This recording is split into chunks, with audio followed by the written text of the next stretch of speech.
Welcome to Roundhouse Roulette, a Walker, Texas Ranger podcast. Thanks for joining us as we recap and review one of the 200 existing Walker, Texas Ranger episodes randomly selected by Roundhouse Roulette. I'm Evan Dalton, here with my brother Adam. What's a going on? And our blood brother to the death, Mr. Bob Leahy. To the death. Unbelievable. Well, I'd like to thank you all for joining us as we review the first attempt at a Walker spin-off.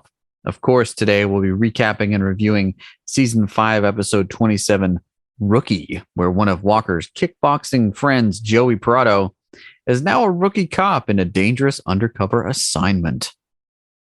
Look out, right? Ooh, scary. But, before we grab a large duffel bag and test out the storage capacity of our luxury sports cars, join us as we pull up a seat at CD's Bar and Grill. Yeah, we're going to need a beer for this one. What's going on, guys? Dude, well, Bob and I are coming to you live from the same room in Nashville, Tennessee. How's it feel to, not make the trek to Nashville with Bob, Evan? Feels pretty good. You're the odd man out, quite literally. Yeah, that's all right. Dude. Well, being that we were not in the same spot, we had to do beers a little differently this week. Bob and I will be rocking PBR Tall Boys. And Evan, what do you got there?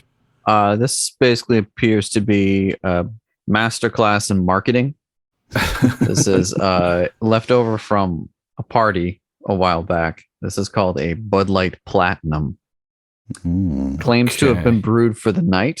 So it's nighttime right now. So let's go for it. It's in a cobalt blue bottle and has a lot of very fancy labels on it. So, all right. I said, let's crack them. I will say the important bit, it's got a twist off cap. So it's good. Yeah. This is, man, this tastes like beer. This tastes like a PBR. Mine does not taste like a beer. Well, that'll shave some time off. It claims to have 6% alcohol by volume. So that I'm assuming that's much higher than like a normal Bud Light, right? That is. It should be like 4. Yeah. So, a little extra kick there. I think what they did was they just took the giant vat and poured a bunch of like isopropyl alcohol into it. And then, boom, brewed for the night, baby. Oh, man. Poured some night into there. Wow. So this is going to be a good podcast then. It'll be the best. Well, for listeners of the podcast, you've probably heard us talk about our obsession with Michael McDonald and his awesomeness. And that was the reason for the season here for Bob getting on a plane, coming to Nashville. We caught the Doobie Brothers with Michael McDonald. Boy, did we ever. Did not disappoint. They took it to the streets. They absolutely did. Yeah. Wow. We were listening with bated breath, minute by minute. Yes. Yeah. And Bob said that they weren't going to play that one, but I just told him that's what a fool believes. Oh, jeez. I keep forgetting what the other ones are. He didn't play that one. That wasn't his solo show, so didn't have room in the set list for the deep cut Michael McDonald. Yeah, it had to be directly. Was it Doobie adjacent? Is that the word? Or Doobie? Dubious, I think. It was dubious for sure. Dubious, yeah. But we lucked out. There were still some seats available, but it looked like, how full was the place? I'd say 80% maybe. This is at the hockey arena here. And we were, besides the interns there, we were the youngest people there. Oh, yeah. Yeah. We're not young. No, we're not. We're not. Let's be clear. Was Skunk Baxter there? No, he hasn't played with them for years, Evan. You gotta follow the band. Well, neither is Michael McDonald, so you got to follow the band. Oh, man. What shown? If they brought Skunk back, and let's just let the record show, Bob and I were talking about Skunk. So good thing we got that on record. Yeah, we're well aware of Skunk. I think we might have started talking about him when we smelled the skunk. Yeah. So, hit by a car. Yeah. I imagine you spelled many a skunk at a Doobie Brothers concert. I would say no. I don't think I smelled any weed in there. Yeah, it was pretty tame crowd. Yes. We were trying to liven it up, weren't we, Bob? It was very, yes, you were. It was very tame until Jesus is Just All Right. And then the place went nuts. Everyone went on their feet for that one. Yeah. So what did Michael McDonald do on that one? Nothing? He played keys and backed everybody up for the whole show. It was cool. Just vamping, just comping, you know? I was able to score the set list off the soundboard. Wow. Are you surprised, Evan, at that? I mean, wow. Just amazing. They had a bunch of songs that they started with that they figured people wouldn't be in their seats because they literally started right at 8. So they had a few throwaway tracks. Some of the hits off their new album. Well, they waited till later to play those, unfortunately. You got to trap the audience. Bob and I also listened to the new Doobie Brothers record this week. And let's just say don't mess with me. Yeah, it's really bad. So did they play the greatest Doobie Brothers song, Sweet Feeling? Nope. Double check. That's you got the list. Disappointing. It's like boom, boom, boom, boom, boom, boom, boom. We heard that in the car, and I could have sworn they played it, but no. But so here are the Michael McDonald cuts that they did. Fourth song, "Here to Love You," which was great. That's pretty good. The next one, "You Belong to Me." You belong to me. Keeps You Running, Minute by Minute, What a Fool Believes, Taking It to the Streets. all the bangers, all the big ones. Telling you, Sweet Feeling. I would have brought the house down. Yeah. One of the best parts of the show was the last two songs were Taking It to the Streets and Listen to the Music. The intro to Taking It to the Streets, Michael McDonald and the sax player did like a whole 3-minute gospel jam. Piano sax. That was really good, actually. And I feel like the show was like, what it was like an hour and a half. It was like a tight 90. Was. I feel like the clock, and everyone's bedtime, everyone's out of there. Yeah. They're like, we're starting on time, ending on time. Then you're going to take it to the streets. We did take it right across the street. Yeah. Robert's Western World after that. Yeah. But I was able to kind of sneak up for What a Fool Believes. They had a horseshoe aisles, and our seats were a little in the back, but I was able to walk up and then troll all the people videoing during What a Fool Believes, singing out of tune to it. Into their cameras. Oh, man. That's pretty annoying. I will say the most annoying thing was when my wife and I went to see Huey Lewis in the News, and there was a guy behind us who brought his own freaking harmonica. Oh, no. And tried to play along with everything. It was awful. How do you get in the door with that? Well, security really dropped it was the a ball. music circus, man. Oh, yeah. No, he could have, had it. All right. No. I hope they knew not to sell a branded Huey Lewis in the News harmonica at a swag shop or something. But at the merch table. Unbelievable. What's this podcast about? Is it Michael McDonald podcast? Is that what we're working on? I think so.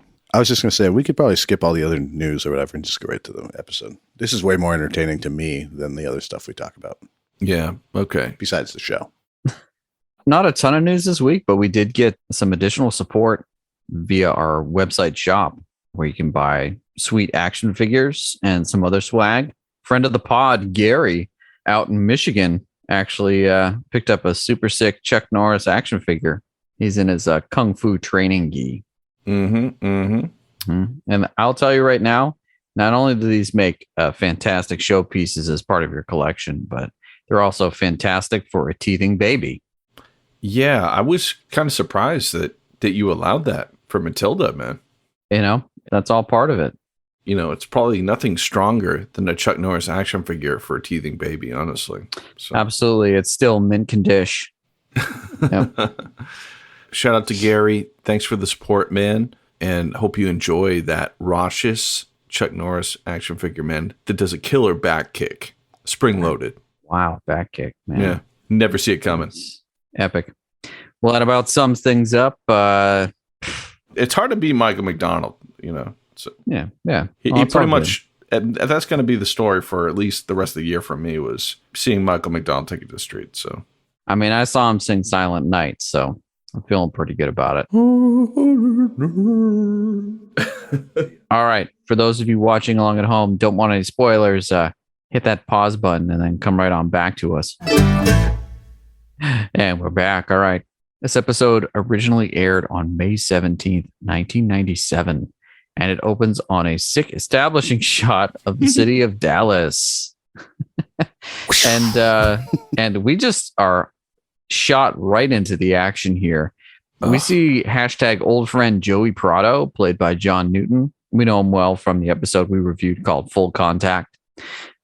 See that episode for more info on John Newton, the actor's backstory, including some pretty epic retelling of his playing a Superboy. But in this case, he's playing Joey Prado, who's a former kickboxing champ. The episode Full Contact was it Rocky 3? Is that right? Yeah, it was definitely a pretty Rocky heavy. Yeah, where's the one where Burgess Meredith dies? I think it's Rocky 3. Right? Anyways, now apparently he's a cop and he's battling bad guys in an old abandoned building. And it's pretty intense. Yeah, the hopes went right up when I started this episode. Yeah. It came out strong.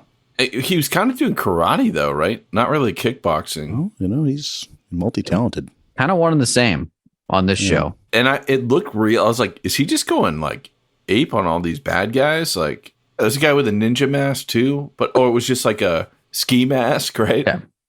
Yeah, so there are like 5 or 6 bad guys. He throws one dude down the stairs, and then like he goes down the stairs and then does a bunch of other ninja moves, kicks a guy through a wall. Some dude comes out with a knife and he disarms him and punches him down. And then a guy pulls a gun, and then Joey pulls his gun and trains it on the guy. And it's like a red X laser pointer. And then all the lights come on. And guess what? It was just a training exercise. Yeah. It was an assessment.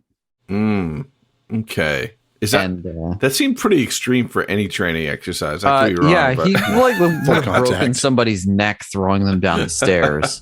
And apparently all the people he was training on were other cops. And he was like, oh, sorry about, how's your jaw, man? Like, I'm really sorry. And the guy just laughs. He's like, oh, it's cool. It's like, I'm fine. Jim's dead. You threw him down the stairs. Could have been worse for me. He'll never walk again. The chief's all like, man, you're second. Your combat skills are second to only one. He's like, it's Cordell Walker, right? The guy's like, you know Walker? I don't know how they got this far with the chief without him knowing that Walker's the reason he was joining the force. But Joey Prado is a Walker protege. Yeah, for sure. Now we've got the whole backstory, and that's a good thing because there's a jarring transition. Oh, can we? I mean, we got to say right now, the transitions in this episode were unbelievable. I feel like we should be able to make a timeline of the whole series. Certain seasons have these crazy transitions like consistently. Like there was one that was like boxes of squares that was like a it dissolved, like a square dissolved to the next scene. That was sick. But also like just a quick zoom here, zoom here, zoom here. Yeah, this one had like electrical zapping noises while it zoomed all over the place. So good. And I was like, man, they must be going to something really intense. But no, they were going to the police academy graduation. Of course, Walker's there because he apparently attends every academy graduation. Well, one of his old friend, Joey Prado's there from earlier in the season. I guess so. And he has to wait until the end because they do it all alphabetically. But they announce Prado last because he's the honor man, which I guess is like the valedictorian. I don't know. Well, he scored the highest fighting bad guys. So that's probably why. Sure. Yeah. I mean, he's A+ material. Meanwhile, another transition, and there's some sick hip hop going in the background. We see some vials, and it's in a parking garage, and this dude is testing out some drugs. Obviously, those drugs, they're super fine. There's a typical exchange. You got the cash. Yeah, I got the cash. But you know what? I'm pretty sure I don't need to pay you because we're just going to be giving this to kids. So we're going to get them hooked. With free samples. Yeah, it's free samples for kids. You guys like, yeah, no. You got to pay for your drugs, sir. All right. So the buyer's like, well, I guess I'll just shoot you. So he shoots all 3 of them. Now, and theoretically, the guy, he has those extra goons for muscle and protection for a scenario just like this. Yeah, they really fell down on the job. Yeah, I would not hire them, but they're dead. So, right. So he goes over to the limo from the drug dealers and opens up the car door with a bare hand and grabs the drugs from out and closes the car door. Well, leaves all his fingerprints because he just doesn't care. Yeah, fingerprints all over the place. And I'm thinking, man, that's crazy. Like, I hope they get some prints because they can find him pretty easy. It's not like he killed 3 guys. Right. Well, Oh, well, yeah. Okay, yeah. right. But, you know, Walker and Trevette show up, and actually one of the guys is still alive. And he's actually able to ID the person that killed him before he tells them the plan, which is he's gonna give the drugs to the kids. Can you believe it? Oh, and he died. He dies. That's his last words. Right. Can you believe it? And it's like horribly overdubbed.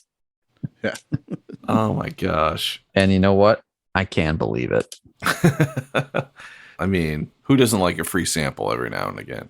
Yeah. So it's Victor Solano. The guy that shot the guys down. Yeah. And so, you know, of course, Walker, he's familiar with Victor Solano. He's familiar with everyone. You can't tell him something new. You just can't. Cut away, another ridiculous transition, and we see Victor visiting his boss, Mr. Brown. And Vic lays out his plan, which is basically get some kids hooked on this the free drugs we just stole. Yeah. Mr. Brown's like, why are you talking about this again? We're not going to give away drugs for free, man. And Victor's like, oh, you won't have to because I just got these drugs for free. And Mr. Brown's like, oh, wow, you're really impressing me, son. If you live long enough, you're going to go far.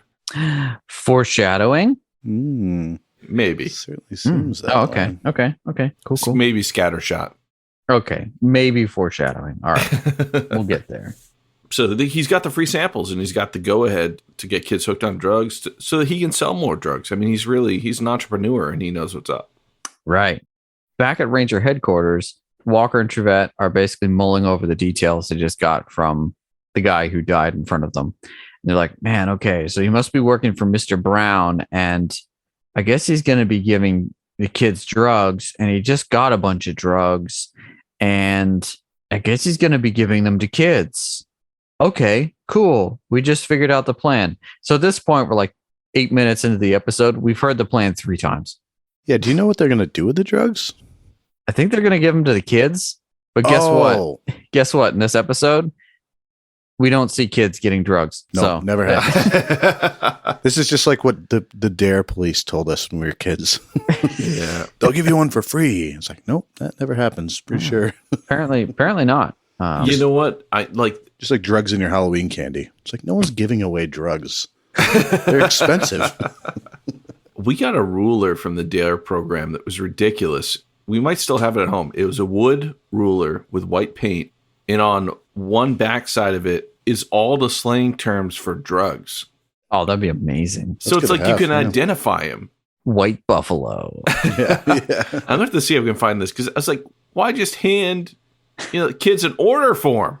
Yeah. Well, they don't call it this anymore. You got to use this slang. Yeah, they're called Jim Dandies. All right. So we've heard the plan like 3 times now. And Walker's like, okay, we're going to bring Joey in. So Joey comes in. Fresh out of the police academy, right? Yeah. So he's new to the force. It's his first assignment. And Walker brings him in because Joey is an old friend with Victor Solano. They're childhood friends. So Walker's like, welcome to your first assignment as a law enforcement officer. You're going to have to bring down your best friend that you had when you were growing up. And when Walker's like, I understand if you don't want to take the assignment. But if you don't, I'm going to think you're an idiot. Right. Yeah, exactly. He says that, but I don't at the same time. Right. It's like, well, come on. It's an impossible situation, really. Right. I mean, geez. Joey's like, yeah, okay, I'll do it. Yeah, I'll turn on him. Yeah. So I guess the next day, Joey shows up for his assignment, right? And he walks in and they're like, you're going to be dressed like that? And Joey's like, God, yeah, how was he dressed? He was just dressed like a what? Like he just had his jeans and shirt on, you know? Yeah. Yeah, it was, yeah. He's got the super like nerd square thing going down. And they're like, you can't be dressed like that, man. He's like, what? You just said like be in my civvies. Yeah. Walker's like, Trevette, I think you're going to have to take him shopping. No, wait. Alex, you're here. Right. We got to write you into the script. And Walker's like, I really wish I could go with you, but Alex is going to take you shopping instead. And she's like, you're going to owe me, Walker. And he's like, I hate shopping. Yeah, but Alex was looking him like sizing him up. Didn't she Joey. lick her lips or something like? Yeah, she was like, yeah, there was something going on there. She was like, I don't mind shopping for this boy. Yeah, because she's like, I'm gonna get to see this guy turn around the whole day. Yeah, okay. She was fired up. Yeah, because Bob and I watched this a few days ago together, and she gave that look, and we just died because she was like, "Hey, yeah, you gotta watch out, Walker."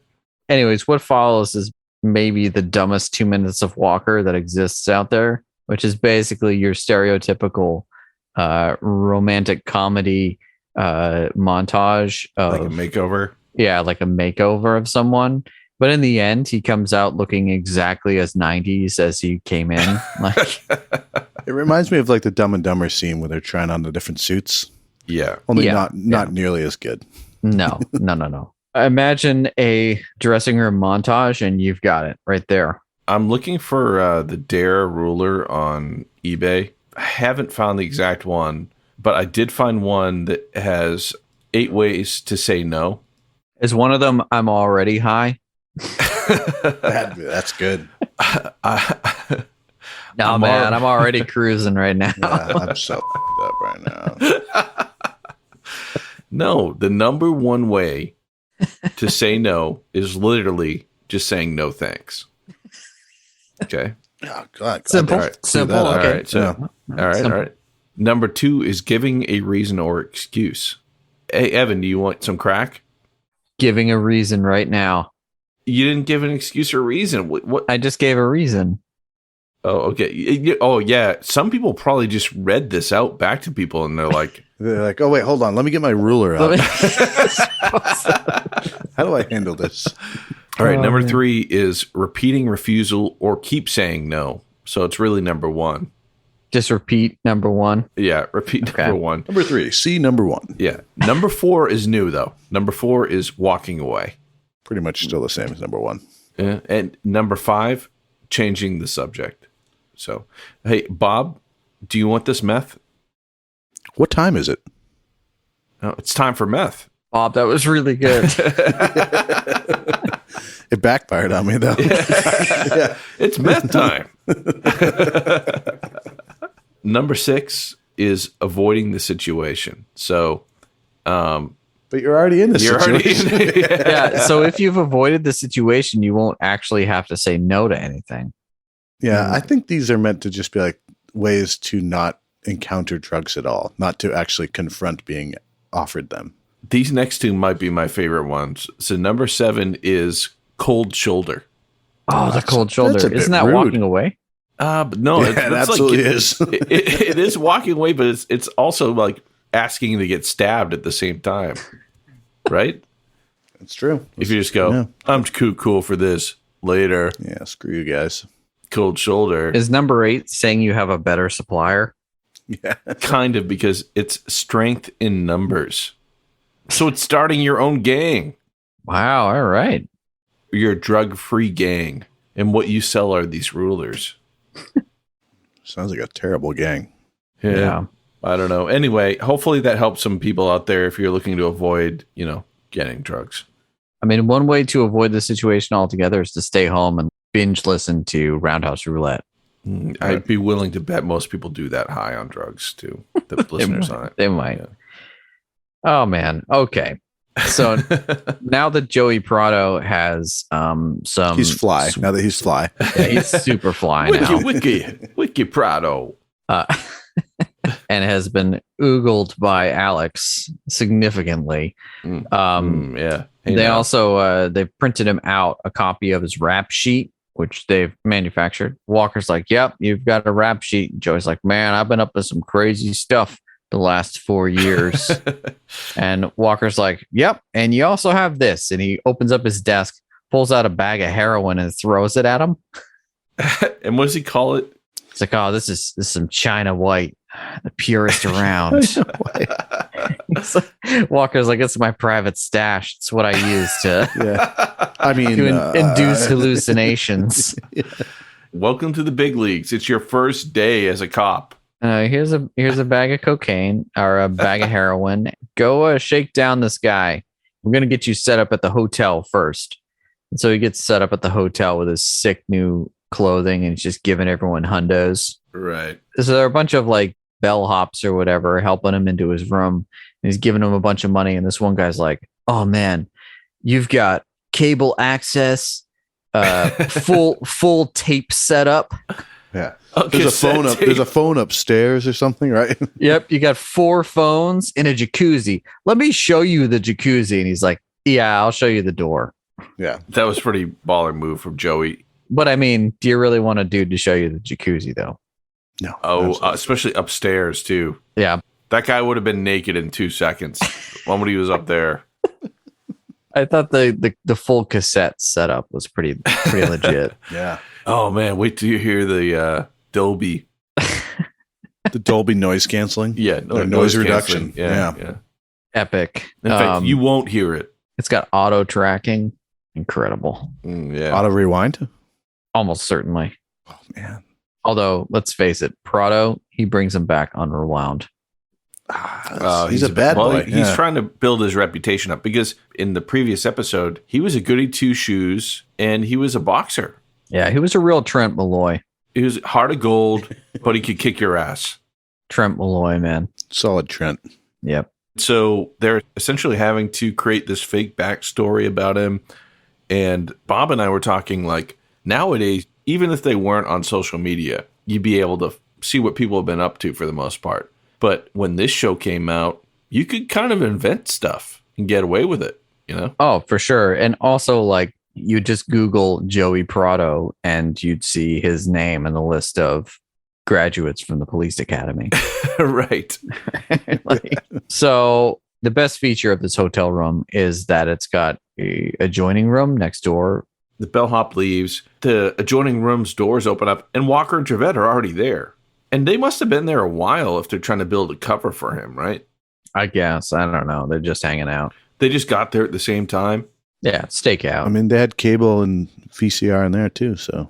Hope so. They wouldn't have a crappy room right next to the grand suite, right? So they have to pay for 2 really good rooms. I don't know. Trevette had like a video camera set up next to the bed. No, he didn't. Okay. All right. Okay. Let's get this train back so on the they're tracks. like, okay, so the first thing you got to do, you got to shake down this low-level guy. His name's Amos Dugan. He owns a strip joint that's really a cover for his drug operation. The strip joint's called the Table Steaks. Yeah, I wanted it to be spelled like, like a beef steak, like a cow. And I was like, table steaks? That sounds gross, dude. Strip club? What are they talking about?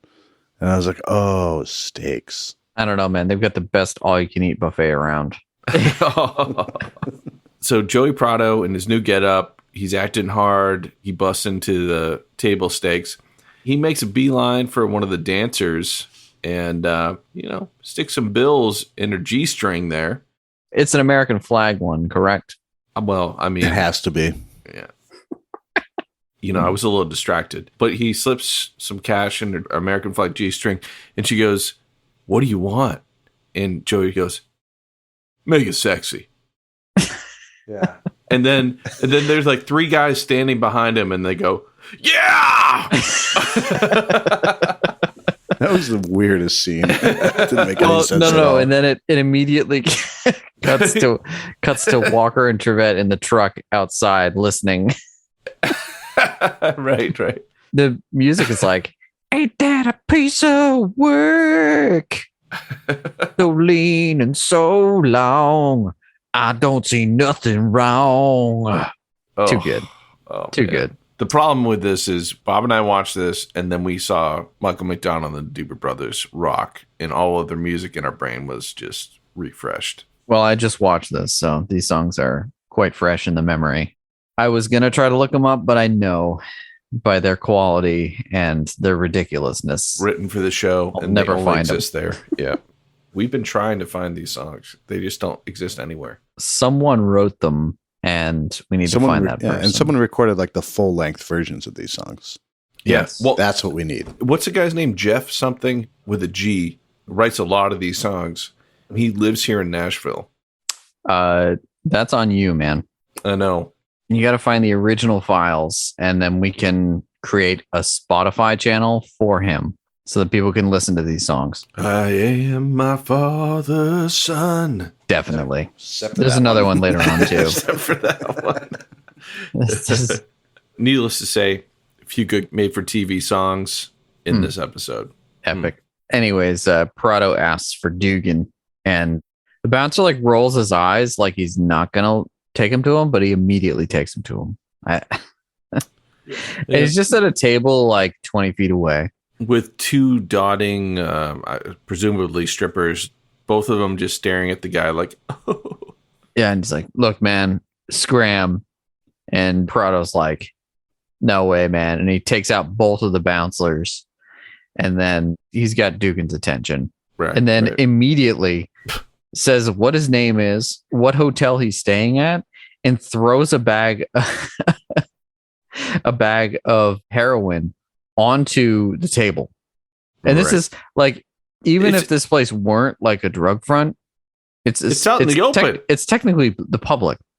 Yeah, it was. There were other people there. It's like, no, there are people all around watching what just happened. So he made a giant spectacle, threw a bag of drugs onto the table, gave him his name and address, and then left. Wait. So Joey's also giving free samples. Very true. Yeah. Classic. So Joey goes back to his hotel room and is talking with Walker and Trevette, and his phone rings. And he picks up, and sure enough, it's Vic, man. And Victor Solano has gotten the word that Joey Prado is this guy who's a real badass going around and just throwing extra pure drugs all over the place.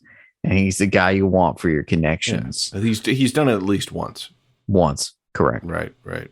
And again, Victor is the younger guy in the beginning who shot the three guys and wants to give free samples to the kids. Younger drug dealer, hoping to be a big bad boss like Mr. Brown someday. He's like, "Man, is this Joey Prado? The one I grew up with?" And Joey's like, "Yeah, man, this is Victor. OMG, like, small world, man." Vic's like, "Yeah, man, I thought you were a goody two-shoes, man, and now you're selling drugs? What?" And he's like, "Yeah, man, it's the cool new thing. I just happened into it." Yeah, you know. As you do. It's 1997. This thing happens. Right. There's no internet to waste my time with, so I figured I'd sell some drugs, yo. Right. It's like, awesome. Well, okay. Well, let's meet at St. Dismas Cemetery, where we used to hang out when we were kids. Creepy, but okay. I'll see you there, buddy. All right. Sounds good. Yeah, man. He hangs up, and then we see Victor's boss, Mr. Brown, come around. He's like, "So what do you think? Is he the guy you knew growing up?" And he's like, "Yeah, it's him, all right." And Mr. Brown's like, "Well, what are you going to do?" And Vic's like, "If he's lying, I'll kill him." Ooh. Yeah. So Joey tells Walker and Trevette he's going to go without a wire and without a gun. And this is to build trust. Yeah, and let me tell you, Vic. Yeah. Great instincts. Yeah, because immediately when they meet up, Vic checks him for both a gun and a wire. I know, he's all over it. But he says something that Bob was like, isn't that like a tell? Because Vic is like, feeling him down for presumably the wire and the gun. Okay. But he's done. He's like, "Man, no wire, no gun, good." And then Joey's like, "What do you think I am, stupid?" It's like, well, doesn't that mean that you're an informant? Yeah. Yeah, it's a bit odd. Obviously, I'm a rat, but I'm not going to wear a wire now. I'll throw the whole thing away. Wait, I shouldn't have said that. Right.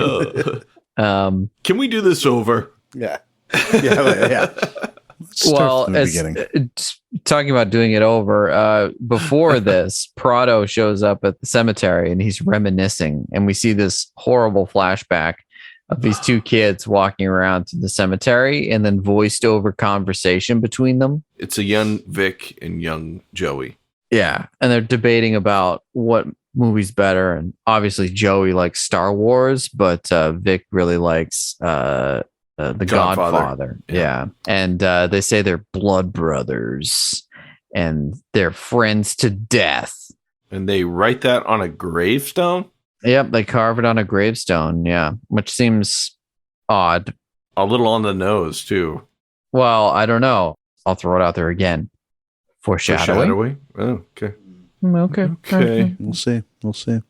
So, apparently not having a wire and not having a gun and just sort of lying your way through a conversation really poorly was enough to win over Vic. And so Prado wins his trust, except he's got to pass one final test. That final test is killing a dude. Yeah. It's going to get real.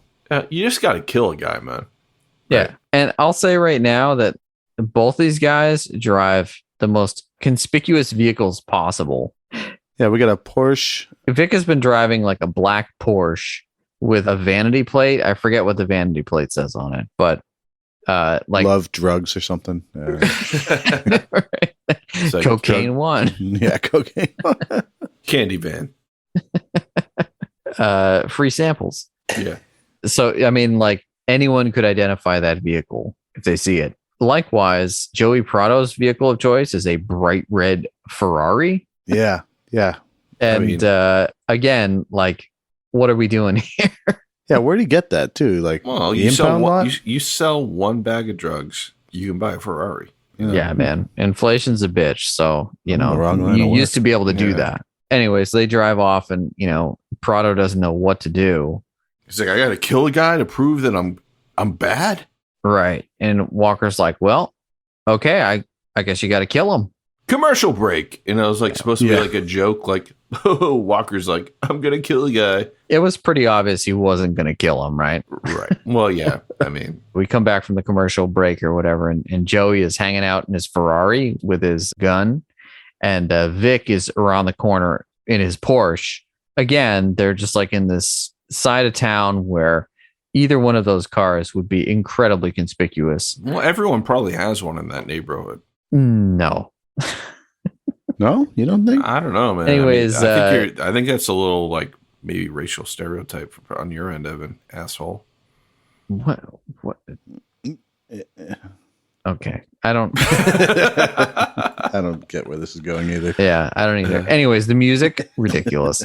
Again, it's another one of these made for Walker songs. And it's like, I'm seeing double vision, and the day feels like night. Got a life indecision, but it is in black or white. I want to be anywhere but here. Anyone but me. Can you do more Michael McDonald? Do it like that. 'Cause even if I'm right this time, I'm wrong. Yeah, if Michael sang this song, I probably would have remembered it. For sure. Yeah. Anyways, Joey steps out and guns this dude down. Again, in like broad daylight in front of tons of witnesses. And then he kind of like freezes after he's done it. And then you're like, is he doing this to act like this is a big deal to him? I don't know what the point of him freezing was. So that the maximum number of witnesses see him. Okay. So he guns this dude down and then finally gets in his bright red Ferrari and drives off. And then Vic is watching from around the corner. He's like, oh, my boy did it. Good work. He's in. Really didn't want to kill him. And now we really are blood brothers. All right. Well, Vic really makes sure that he did the job. So Vic sticks around until the ambulance drives off with a dead body. Yeah, he's standing with the crowd watching the ambulance put this guy away. People would have seen him at the scene of the crime as well, right? Oh, yeah, for sure. With his black Porsche. Anyways, back at the hospital, Walker and Trevette meet this informant and the guy whose name is Fitch because he's a snitch. Fitch the snitch. Oh, I get it now. Yeah. He's like, oh man, yeah, I'm gonna go away to Mexico, man. I'm cool. Thanks for the second chance. Yeah, Fitch, the guy that just got shot. They staged the whole thing. They staged the whole thing, and he's fine at the hospital. But what about Joey's like reaction when he shoots him? Like, did he know that it was? He must have, right? He must have. He must have been in on it. Had fake bullets or blanks, right? So why was he so worked up about it? Yeah. Or was that just acting? On which part? On the actor who plays Joey Prado? On pretending that you are not a hardened criminal and that this is not your first kill? This is a real Inception. It's a real Inception moment. It doesn't track anywhere. It doesn't make sense. Because the character wouldn't want Vic Vinegar, or whatever his name is, to... I think there was hesitation. we wouldn't want him to actually think about it. This guy needs to be a cold-blooded killer. Right. Well, his rap sheet doesn't have any murder on it yet. So. Oh, okay. All right. So now we're getting somewhere. Okay, so he even brought it up when Vic's like, man, welcome to the club. Joey was like, oh, yeah, dude, sorry, I froze a little bit, man. So I guess this makes a little sense. It's all coming together. Man, this is really well written, this episode, It's fantastic. So they pop some champagne and then proceed to go out partying for like a week. Yeah. Waiting for Mr. Brown to come back. Like Blood Brothers, really, you know? Yeah, and meanwhile, like Walker's like super worried and like staying late at the office. They end up back at the table stakes, the strip club, but like in the morning. It's not exactly buffet. sure why they're there. Yeah. The buffet, yeah, for sure. Dugan comes out and they're like giving Dugan a hard time or whatever. The owner of the table stakes. Yeah. Right. And so Dugan goes back into the back room and comes back out with like a gun and a bunch of goons. Basically, he's like, look, man, Mr. Brown is out of town. I know this. And when he comes back, you two scrubs are going to be gone.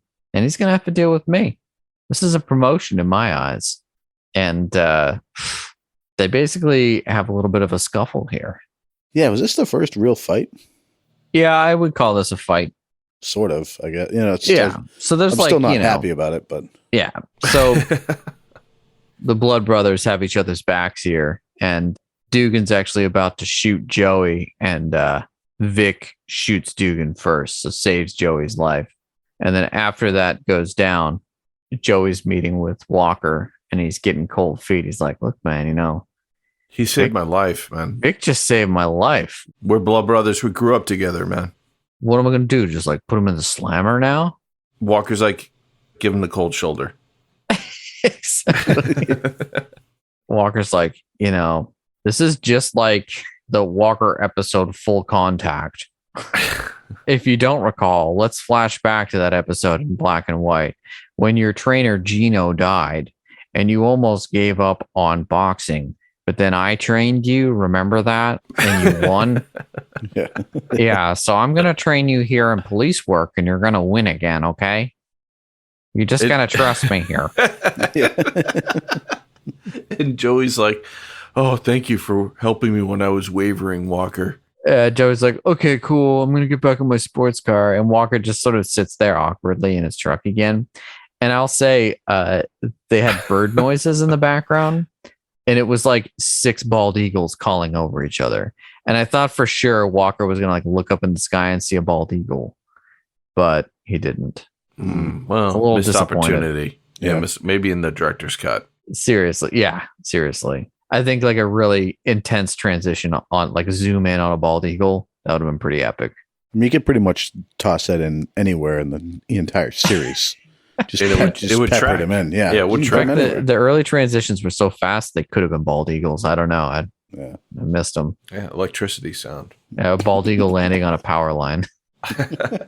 So, just in case we forgot Full Contact, which is only like a couple episodes prior to this, we just got it again. But meanwhile, Vic is dropping off a date and he's got someone creeping up behind him. Yeah, and it's not the date's dad. No, instead it's the snitch. And the snitch just wants I don't know why the snitch would have done this. This makes zero sense. It serves a purpose for the plot to get to the end of the episode, but other than that, It's a means to an end. Walker, Trevette, and Joey essentially said, hey, look, we're going to fake your death because this guy has you on his hit list. He literally asked Joey to kill you. Yeah. Mm. So he fakes his death. They give him free passage to wherever he was going. Instead, he goes, hey, guess what, man?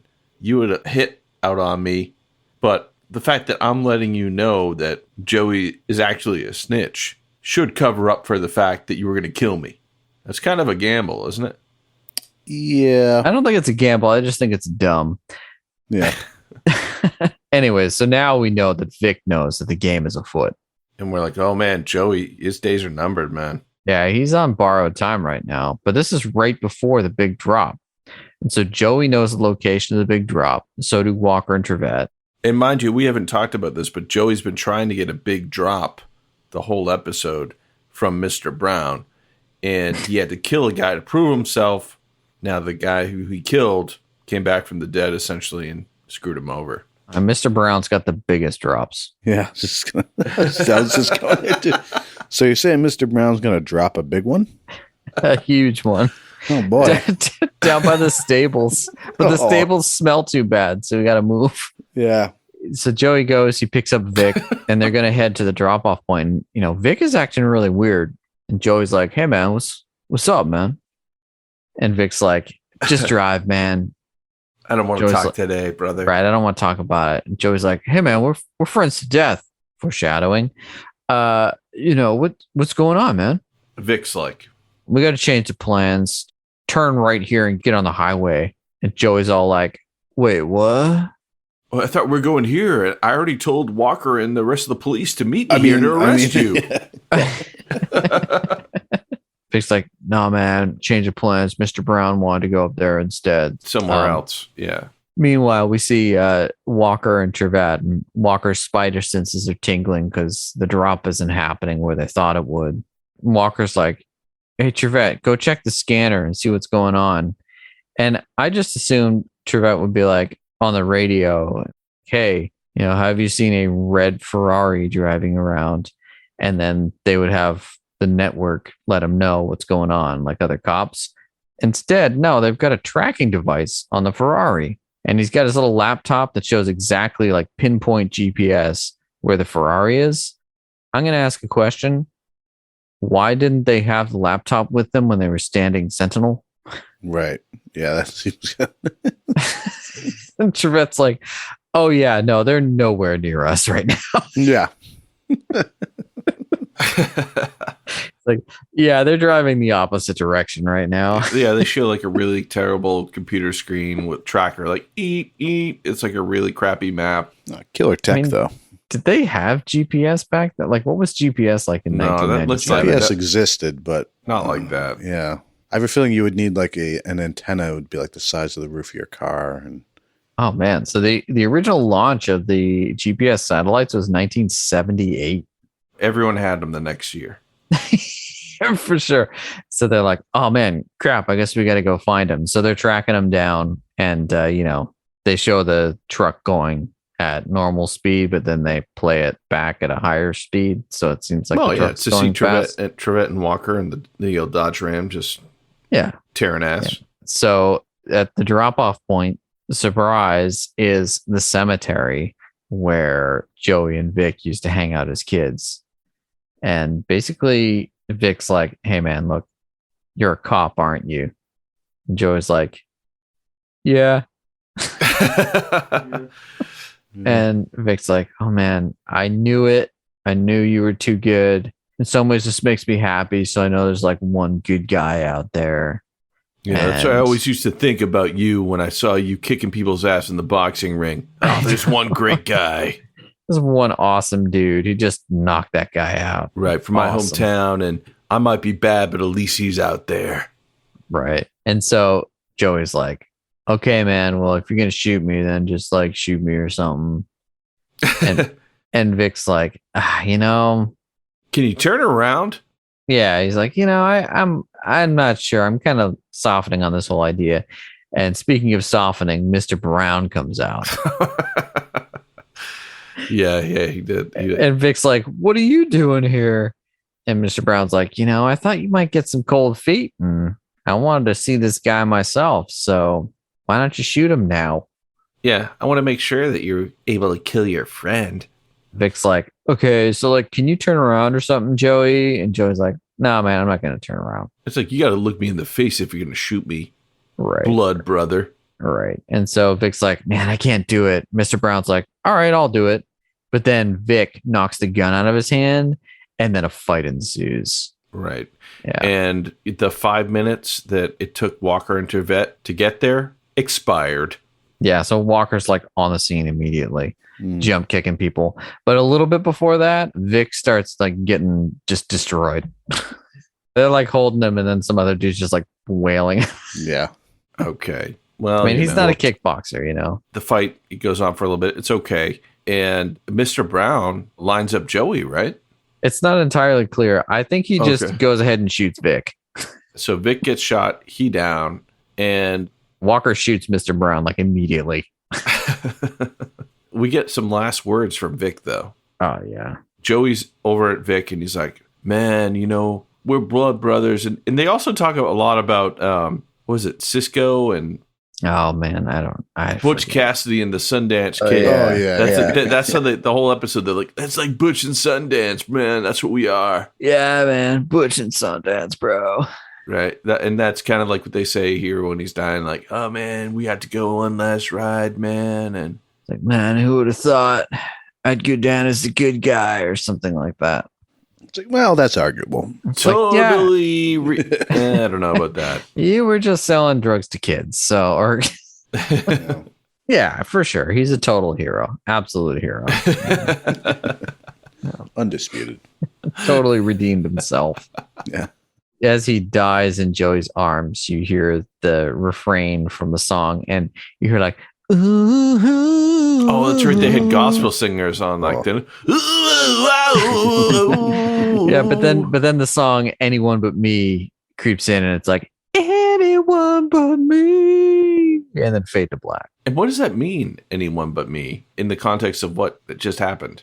Dude, it's a song, it's like I'd find it again. Yamo be there. I mean, I know what that means. I know what Yamo be there means, but anyone but me, I don't know. Yeah, it's the chorus of the song is, I want to be anywhere but here. I want to be anyone but me.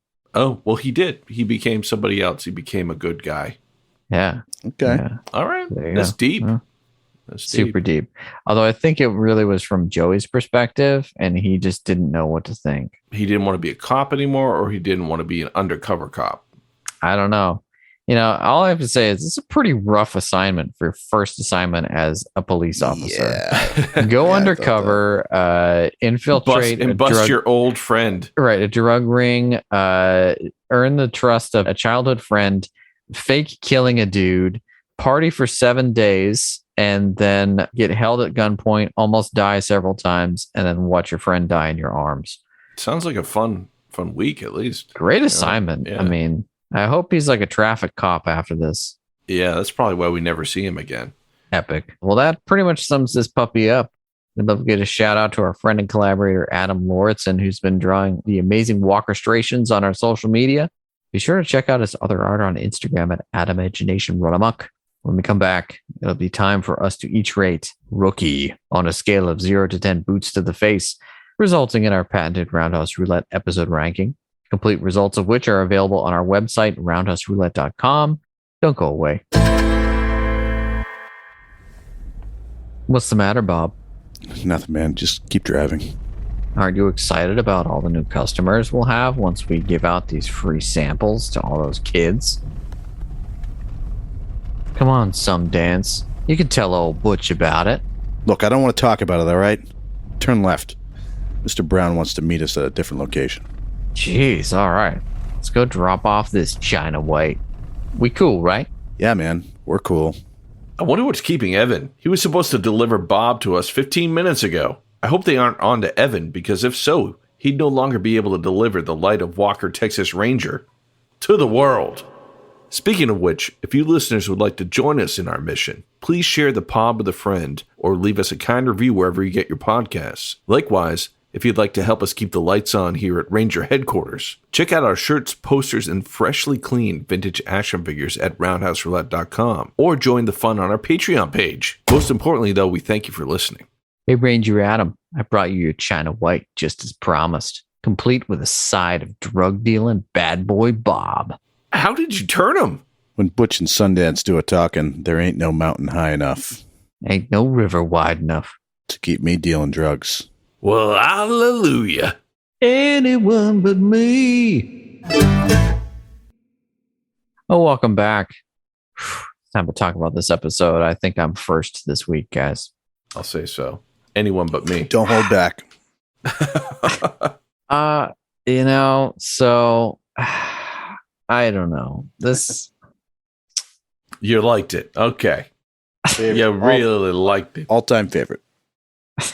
Man, I mean, there was only one fight with Walker, and even that was like, edited so scrappily. Couldn't really see what the heck was going on. I guess one metric of a really good Walker episode is if like an actual law enforcement officer had done all that stuff, there'd be so much paperwork. So like the amount of actual paperwork they'd have to deal with is probably related to like the rating of the episode. Like if you did a car chase and the car busted everything open, you'd probably have to do a whole bunch of reports for that. If things blew up, the fire department's involved, so you got to do paperwork there. If you just shoot a dude who was going to shoot you, there's a lot of paperwork there. That did happen in this episode, but the other stuff didn't. There were no explosions, no car chases, one Walker fight. They were trying to play up Joey Prado as some amazing character, but I mean, he's not. So,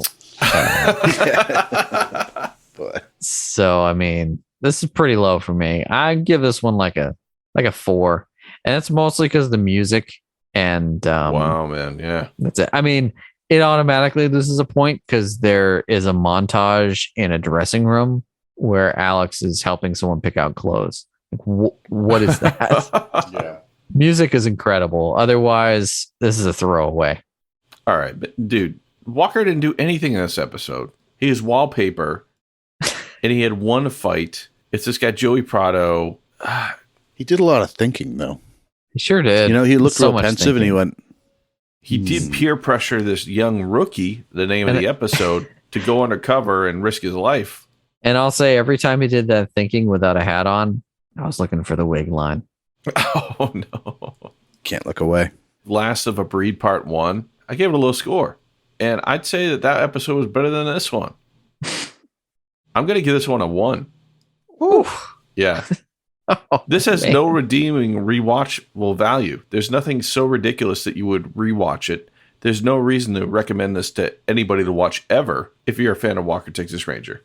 Okay. All right. Well, thank you. Granted, the transitions were great and the music was Was on point. 100%. yeah. But dude, Walker was non-existent. I'm going 1.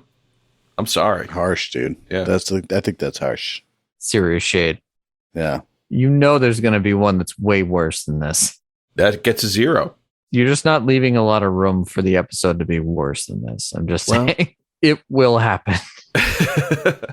I didn't have it quite that bad. I came down on a 3. Each point I give it from the transitions, the music, and that one scene where they cheer at the guy that talked to the stripper. That was it. I think that was so great. It was ridiculous. What did he say? Make it great or something? Make it sexy. Yeah, make it sexy. But he said like, make it sexy. Make it sexy. And it, No, like, he didn't care. he tries to put on like this really cool vibe. He's like, whatever, just make it sexy. Yeah. I mean, that was good, but again, it had nothing to do with Walker. No. But, and no, that's, but Walker was listening to everything he said, so that's you right, heard that. Oh, do you think he We was saw trying him. to? We didn't get his Walker reaction. was like, Do yeah, you think Walker Joey was trying to surveillance. titillate Walker and Trevette in the van? I mean, think of the conversation Walker and Trevette had there, or the super awkward silence. Oh man, yeah, that would have been super awkward. That would have been a better show. Yeah, It's called Surveillance Van. Those took place in that. Would have been a better episode. yeah, maybe. I'm not going that hard on it. I think it's 3. Yeah, this one needs some tough love. Someone needed to do it. That's fair. I think I probably gave it too many points, but Yep. music, come on now. All right. Well, I think we can all agree that we wish this episode had anyone but Joey. Oh, But, let us know what you think on social media or by emailing us at roundhouseroulette@gmail.com. When we come back, we'll spin that roundhouse roulette wheel and select our next episode. And we're back. Bob, you ready to spin that wheel? Yeah, I'm gonna do it. I can't wait. Wait, just anywhere right there? yeah, there you go. Yeah. All right, here we go. You're up. I can't see or hear it, and I'm getting some sort of a crotch shot from Bob. I don't know what's happening here. Oh yeah, sorry. Ooh, season 5, episode 4, The Brotherhood. Okay, same season. Wow. So we man. can expect some sick transitions, Yeah, I love that. some great sound effects. Let's see if we can get anything else that is good.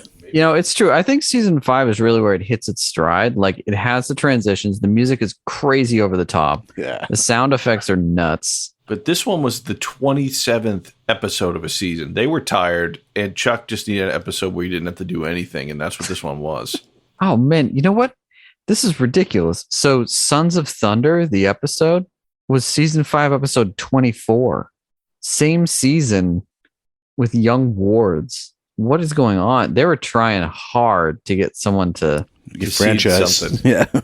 right, just to take some of the Spin-off. action. Oh, you don't like the Sons of Thunder? How about Joey Prado? Or maybe like Right. Chuck Norris is actually legit like hurt during this season. So they're just like, we'll have these other guys fight. Season 5 is insane. It has The Neighborhood. It has Sons of Thunder. It's got Joey Prado in it. It has Heart of the Dragon with a mystical object.